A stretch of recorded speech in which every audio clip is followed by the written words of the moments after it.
Everyone, স্বাগত হচ্ছে আপনাকে অনেকদিন পরে চমৎকার একটি ভিডিওতে। আর আজকে কক্সবাজার, আর আজকে হচ্ছে আমার কক্সবাজারের প্রথম দিন। আর এই হোটেলটা উঠেছি আর এখন যাচ্ছি হচ্ছে ফিশ ওয়ার্ল্ড। কক্সবাজার কিন্তু চমৎকার একটা জায়গা, সাগরের নিচে রহস্য দেখা যায়। চলেন চলি ফিশ ওয়ার্ল্ড।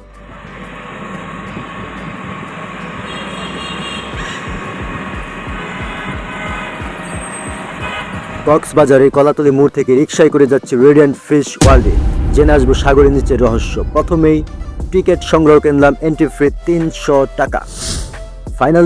ফাইনালি চলে এসেছি রেডিয়েন্ট ফিশ ওয়ার্ল্ডের সামনে। এখানে বিশাল বড় একটা বিলবোর্ড দেওয়া আছে। তাছাড়া সন্ধ্যায় হওয়াতে এখানে আলোকসজ্জাগুলো খুব চমৎকার দেখা যাচ্ছে। রেডিয়েন্ট ফিশ ওয়ার্ল্ড, বিভিন্ন স্থান থেকে দর্শনার্থী কিন্তু এসে ভিড় করছে এখানে। আর এখানে একটি 3 তলা বিল্ডিং রয়েছে, যা সম্পূর্ণ আলোকসজ্জায় সজ্জিত করা হয়েছে। এখন সময় এসেছে এটার ভিতরে প্রবেশ করা। তার আগেই দেখতে পাচ্ছেন বেশ দর্শনার্থী দাঁড়িয়ে আছে এবং ছবি তুলছে, সুন্দর মুহূর্তগুলো ক্যাপচার করে নিচ্ছে। অ্যান্ড ফাইনালি আমরা প্রবেশ করতে যাচ্ছি এই ফিশ ওয়ার্ল্ডের। এক পানির জলকের ভিতর দিয়ে প্রথমার্ধে প্রবেশ করছি আমরা একে একে করে।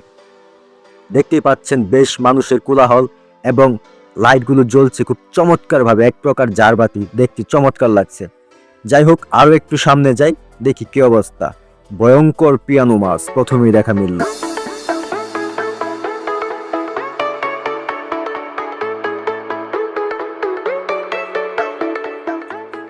ঠিক এই পাশটাও বেশ উৎসব মুখর, কোলাহল পরিপূর্ণ, এক প্রকার আনন্দ ঘন পরিবেশ বিরাজমান। আপনি কক্সবাজার আসলে অবশ্যই এই স্থানটা মিস করবেন না। স্পেশালি বলতে হয় বাচ্চাদের কথা, তারা খুব বেশি এনজয় করছে এই চমৎকার ফিশ ওয়ার্ল্ড বা রেডিয়েন্ট ফিশ ওয়ার্ল্ড।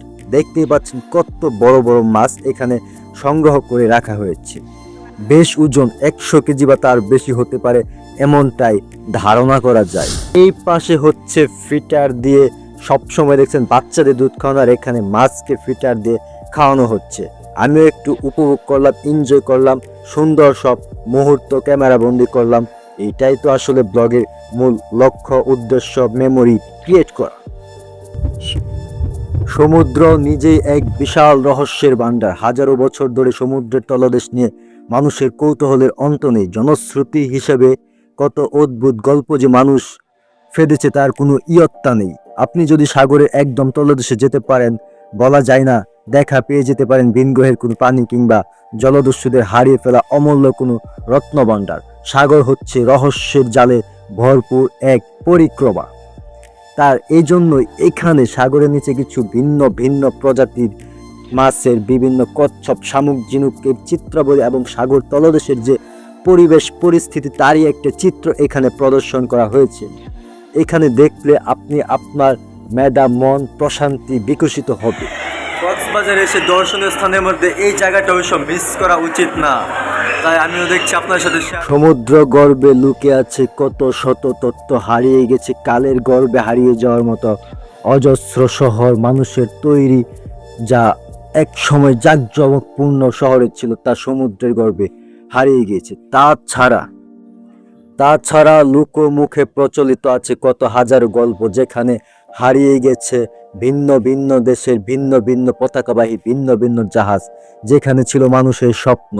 সেই সকল ধ্বংসাবশেষ রয়েছে সমুদ্রের তলদেশে। তাছাড়া বিভিন্ন তথ্য তো রয়েছেই, এছাড়া রয়েছে অজস্র সম্পদ, যেগুলো সমুদ্রের বুক থেকে আহরণ করে মানুষের জীবন জীবিকার কাজে ব্যবহৃত হয়। যে সকল জাহাজ ধ্বংসাবশেষ হয়েছে, সেখানে অজস্র মানুষ তাদের জীবন সলিল সমাধি হয়েছে, যা খুঁজে পাওয়া যায়নি, দুষ্কর হয়ে গেছে, কালের গর্ভে হারিয়ে গেছে তাদের গল্প। তেমনি অজস্র গল্পের কিছু কিছু পঙ্খিমালা এইখানে এই রেডিয়েন্ট ফিশ ওয়ার্ল্ডে ফুটিয়ে তোলা হয়েছে। সেই সকল তথ্যাবলী দেখে জ্ঞানের তথ্য ভাণ্ডারকে সমৃদ্ধ করাই হচ্ছে আজকের ব্লগের লক্ষ্য, উদ্দেশ্য। চলুন গল্প বলতে থাকি এবং চলতে থাকি সামনের দিকে।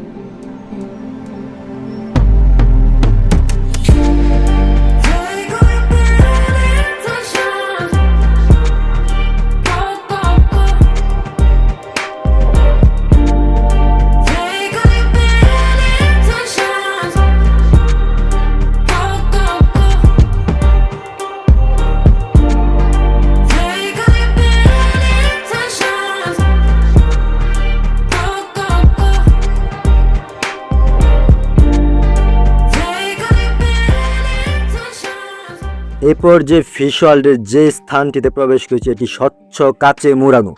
এখানেই নাকি রয়েছে হাঙ্গর। আপনার ভাগ্য সুপ্রসন্ন হলে দেখা পেয়েও যেতে পারেন হাঙরে।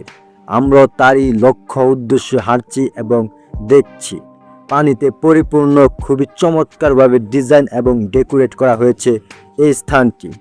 দেখতে পাচ্ছেন অনেক মানুষ এখানে এসেছে এবং সৌন্দর্য উপভোগ করছেন। সাগরের নিচে মাছ কিভাবে বসবাস করে, কিভাবে খাবার খায়, কিভাবে চলাফেরা করে, তারই একটা দৃশ্য কিন্তু এখানে অবিকলভাবে ফুটিয়ে তোলা হয়েছে। আর সেটা দেখছি, বিষয়টা খুবই ইন্টারেস্টিং। তাই মিস করলে মিস করে পস্তাতে হবে, এমনটাই বলা যায়।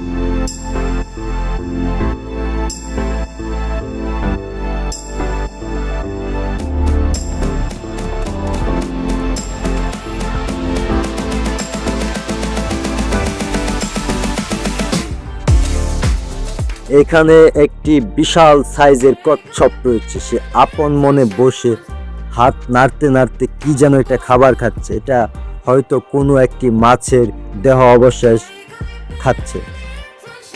দেখান একটু কাছ থেকে যদি দেখাই, কিভাবে যেন চিবিয়ে চিবিয়ে খেচ্ছে, টেনে হিসড়ে খাচ্ছে, খুবই ভয়ঙ্কর সুন্দর।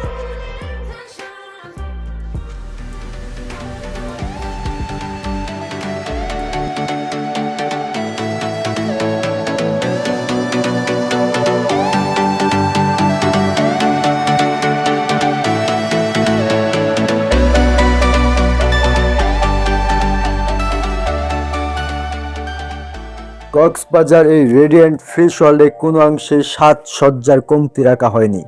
এখানে ছাতা দিয়ে উপরে এক মাচাতনের মতো তৈরি করা হয়েছে, দেখতে অসাধারণ লাগছে। আর পিছনে দেখে আসলাম পাহাড়ি ঝর্ণা। আর এখানে রয়েছে মাছ মারার বিভিন্ন যন্ত্রপাতি, যেগুলো ব্যবহৃত হয় মাছ ধরার কাজে। তার একটি চিত্র এখানটায় ফুটিয়ে তোলা হয়েছে। আর সমুদ্র তলদেশের মাছের যে গঠন চলা প্রকৃতি, সেই ধারাবাহিকতা এখান থেকেই দেখতে পারবেন খুব সুন্দরভাবে। আমাদের জানা অজানা ভিন্ন সব প্রজাতির মাছ স্থান নিয়েছে এই অ্যাকোয়ারিয়ামগুলোতে। এক ধরনের ভয়ঙ্কর প্রজাতির মাছ দেখতে পাচ্ছেন, কালো লম্বা মুখের আকৃতি। চলুন আরো একটু সামনে যাই, দেখি কি অপেক্ষা করছে। এখানে বড় বড় চিংড়ি রাখা আছে, মিনিমাম হাফ কেজি ওজন তো হবে, এরকম টাইপের। আর অপোজিট পাশে এগিয়ে যায় এবং দেখি কি আছে, কালো ভয়ঙ্কর ধরনের চিংড়ি। আর এই পাশে কিছু মানুষজন বসে মাছের স্পর্শ নিচ্ছে। এটা হচ্ছে রেডিয়েন্ট ফিশ ওয়ার্ল্ডের ভেতর অংশ। এই ফিশ ওয়ার্ল্ড ভ্রমণ ছিল চমৎকার, আপনারা উপভোগ করতে পারেন। যদি কক্সবাজার আসেন অবশ্যই মিস করবেন না এরকম চমৎকার সৌন্দর্য। এখান থেকেই বিদায় নিচ্ছি, আল্লাহ হাফেজ।